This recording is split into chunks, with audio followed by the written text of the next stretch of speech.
Meus amados, paz seja com todos. Eu acabei de fazer uma live agora e agora eu quero dar uma pequena palavra para vocês sobre a igreja que Jesus sonhou. Porque não é essa que está aí hoje. Não é. É uma igreja que quer consertar a igreja. É uma igreja que olha para um grupo, vê algumas coisas que ela não gosta e sai. E aí começa um outro trabalho. Eu estou lendo um livro de Timothy Keller, que é muito bom. E ele diz sobre um dos problemas da igreja, da atualidade. Ele diz que a igreja ela tem hoje no meio da igreja de Jesus tem 3 pontos. Um é o sucesso que a igreja almeja ter. O segundo é a fidelidade. O terceiro é o fruto. Quais desses têm tido mais força no meio da igreja da cristandade aqui no Brasil? Vamos colocar no Brasil, falar do Brasil. Qual? A igreja ela julga que ela tem sucesso quando os salões estão cheios, né? O chamado templo, o local de congregar, né? Que chamam de igreja também, tá cheio. Ou quando os irmãos chegam junto mesmo nos dízimos e ofertas. Estão construindo, né? Eu já vi pastores contando assim, com muita ênfase, que eles construíram um templo muito bonito. Das 2 congregações que eu pastoreio hoje, a terceira, né, também, que é a congregação da primeira igreja batista em Tobias Barreto, Sergipe. Eu sou presidente lá e estou como interino na primeira igreja batista em Itabaianinha. Por coincidência, as 2 estão construindo. E agora a congregação da primeira igreja batista em Tobias Barreto também está construindo, vai começar a construir.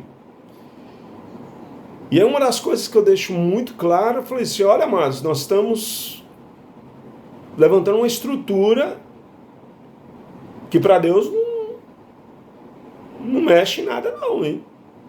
Mexe o coração de Deus não. E a gente corre o risco de ser um sepulcro caiado. Bonito por fora, e se nós não vivermos como igreja, nós vamos ser um sepulcro caiado. Só bonito. E isso me levou, quando o Timothy Keller ele fala sobre isso, me levou a pensar numa frase do Dr. Martin Lloyd-Jones, que em 1967, em uma conferência em Londres, né, com os puritanos, ele disse algo que é interessante. Ele disse assim, olha, o que mais denigre a imagem de Cristo hoje no mundo é a igreja dele.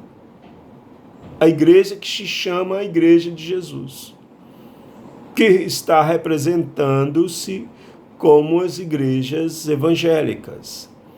E é interessante que esse texto, essa palavra de Dr. Martin Lloyd-Jones, é uma palavra que Ezequiel, Deus deu através de Ezequiel. Que ele diz lá em Ezequiel 36, do verso 20 a 22, que diz o seguinte: chegando as nações para onde foram, profanar o meu santo nome, pois se dizia deles: estes são o povo do Senhor e saíram da sua terra.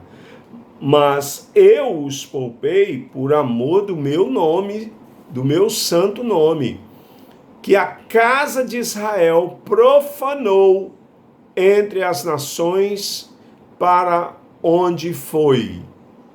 Dize, portanto, a casa de Israel: assim diz o Senhor Jeová: não é por vosso respeito que eu faço isso, ó casa de Israel, mas pelo meu santo nome que profanaste entre as nações para onde vós fostes. Posso falar uma coisa para vocês? A igreja atual, quando eu falo igreja, eu falo igreja histórica, igreja recém-criada, igreja, né, instituição. E até aqueles que se acham que é desigrejado, que acham que ele não entenderam nada que é igreja. Quando fala assim, eu sou desigrejado. Então você está desviado, meu filho. Se você tem uma mente do evangelho do reino de Deus, você que se julga desigrejado, você está desviado, que você saiu da igreja. O cara, às vezes, combate aquela estrutura da instituição, 4 paredes, ar-condicionado, às vezes não tem nem ar-condicionado, tem um ventiladorzinho, tem uma caixinha de som. Não quero entrar no mérito da estrutura. Mas tem 4 paredes, as pessoas se reúnem lá. Aí alguém fala assim, não, eu sou igreja, eu não vou fazer parte da igreja. Meu filho, você tem que amar aqueles irmãos da denominação. Só isso. Aí vem com essa conversa para mim que Deus recebe isso. Deus falou o seguinte em João capítulo 2, você diz que me ama e aborrece. Essa palavra aborrecer ali quer dizer que você não se relaciona, você não quer estar perto de outros irmãos. Isso é mentiroso. Aí eu fico pensando, desigrejado. Que desigrejado é esse, meu filho? Se arrependa, velho. E viva. Você sabe por que Jesus... Eu fico pensando, sabe uma coisa, amados? Eu fico pensando como Jesus, ele veio ser exemplo para nós. Quando você olha ali para o propósito eterno de Deus, que Deus quer ser pai de uma família com muitos filhos semelhantes a Jesus. É o alvo da igreja. Nós temos que ser semelhante a Jesus, não tem como fugir disso. Semelhante em quê, pastor? Em suportar, em amar. Quando Jesus falou assim, olha, um novo mandamento vos dou, em João capítulo 13, verso 34, que vos ameis uns aos outros como eu vos amei. Sabe o que ele quer dizer? Ele quer dizer que tipo de amor que Jesus nos amou, meus amados? Jesus nos amou com aquele amor de 1 Coríntios capítulo 13. Que é interessante, né? Que ele fala assim, a partir do verso 4, que diz, o amor é sofredor, o amor é benigno, o amor não é invejoso, o amor não trata com leviandade, o amor não ensoberbece, o amor não se porta com indecência,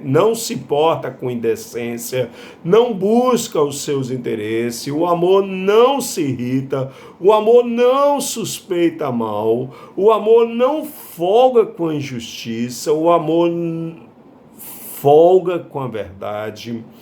O amor nunca falha, mas havendo profecias serão aniquiladas, havendo línguas cessarão, havendo ciência desaparecerá. Tudo sofre, pulei um texto aqui, tudo sofre, tudo crê, tudo espera e tudo suporta. Meus amados, desde semana passada eu estava incomodado. Que tem um camarada aí, Paulo Júnior, que é um cara que só vive para acusar os falsos profetas. Gente, Jesus não nos chamou para defender o Evangelho. O Evangelho tem que ser pregado. Paulo ele diz, olha, importa que o Evangelho seja pregado em Filipenses. Ele vai ser pregado por inveja, ele vai ser pregado por facção, que é por partidarismo, que são as denominações. Ele vai ser pregado de todas as maneiras. Convém que o Evangelho seja pregado. E é até para se cumprir uma profecia que Deus usou através de Isaías capítulo 66, do verso 18 em diante. Quero parafrasear aqui, que diz, olha, eu farei que a minha glória chegue a todos os cantos do mundo. Mas hoje o que a gente vê é uma disputa. Esse Paulo Júnior desce o pau, ameaçando, provocando. Você agora, falso profeta, vá para a rua orar para curar. Aí vem um Silas Malafaia para piorar a coisa, como um abismo chamou outro abismo. Aí o Silas Malafaia, nervoso, começa a chamar o cara de pau, de sem vergonha, de malandro, tá? Aí eu achei que eu tinha visto tudo. Aí hoje, do nada, eu preparando para ver umas coisas, eu vejo o André Valadão chamando o Anderson Silva de menino, brigando. Aí vai o Anderson Silva, dois ícones, não estou aqui zombando nem sendo sarcástico, no meio evangélico, meio gospel, meio da cristandade. Aí Anderson Silva chama o irmão de Valadão, não sei, esqueci o nome do cara lá, do irmão lá, que ele é um fanfarrão. Aí depois termina as palavras um dizendo, eu amo você. Meus irmãos, que evangelho é esse? Eu estou com a camisa aqui, ó, Transforme o Mundo com a Alegria de Jesus. É uma camisa da Junta de Missões Mundiais da Convenção Batista Brasileira. Mas nós nunca vamos transformar o mundo se nós não formos um. Paulo, ele diz em 1ª carta aos Coríntios, capítulo 6, capítulo 1, melhor dizendo, verso 10 e 11, diz assim, rogo-vos, porém, irmãos, pelo nome do Senhor Jesus Cristo, que digais todos uma mesma coisa. Sabe por que ele fala uma mesma coisa? Porque é o que Jesus falou. A gente, se conseguirmos vivenciar o propósito eterno de Deus na nossa vida, nós vamos falar o que Jesus falou. Nós vamos pensar como Jesus, tende em vós o mesmo sentimento que houve em Cristo.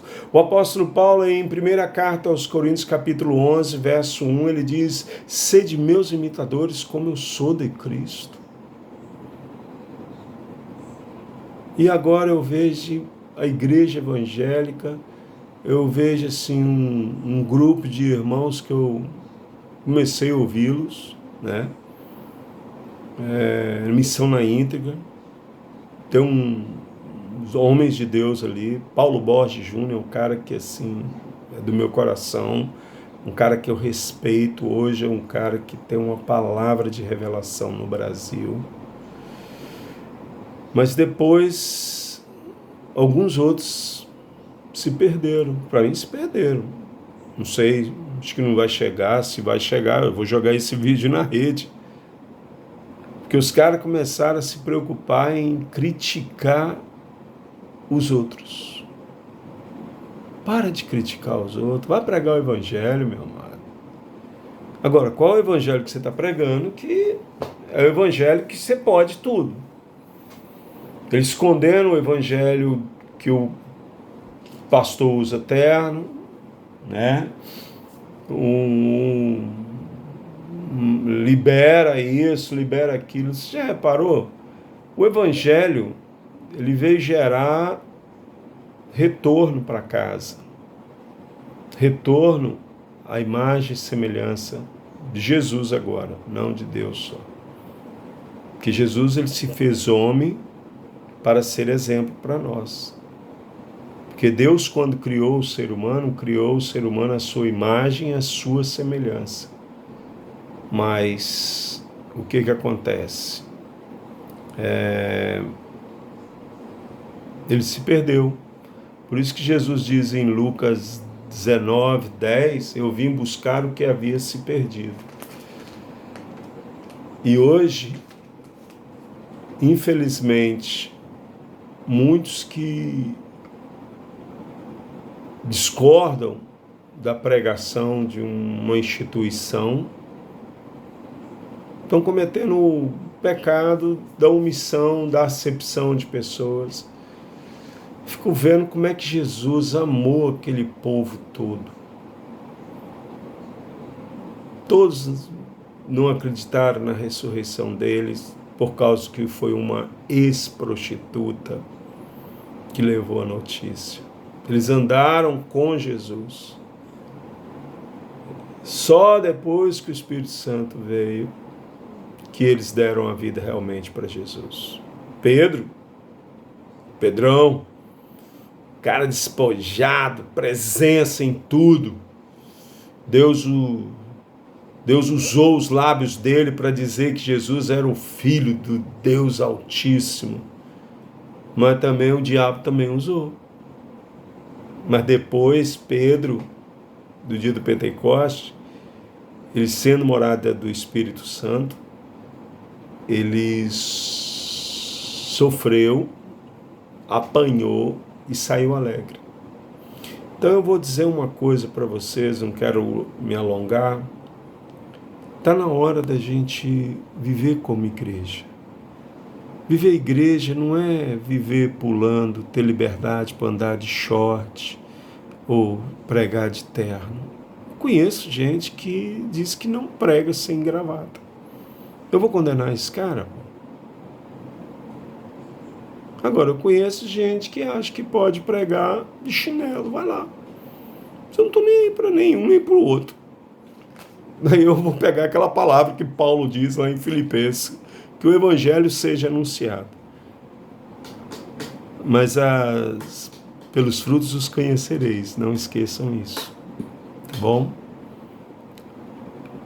Tim Keller, ele falou que a igreja que anda com sucesso é uma igreja que não cria base.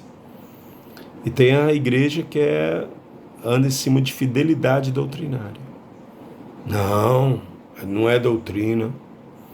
Eu lembro-me que o meu irmão, Leandro, chegou para um pastor e falou assim: pastor, a gente precisa levar os irmãos a confessarem pecado.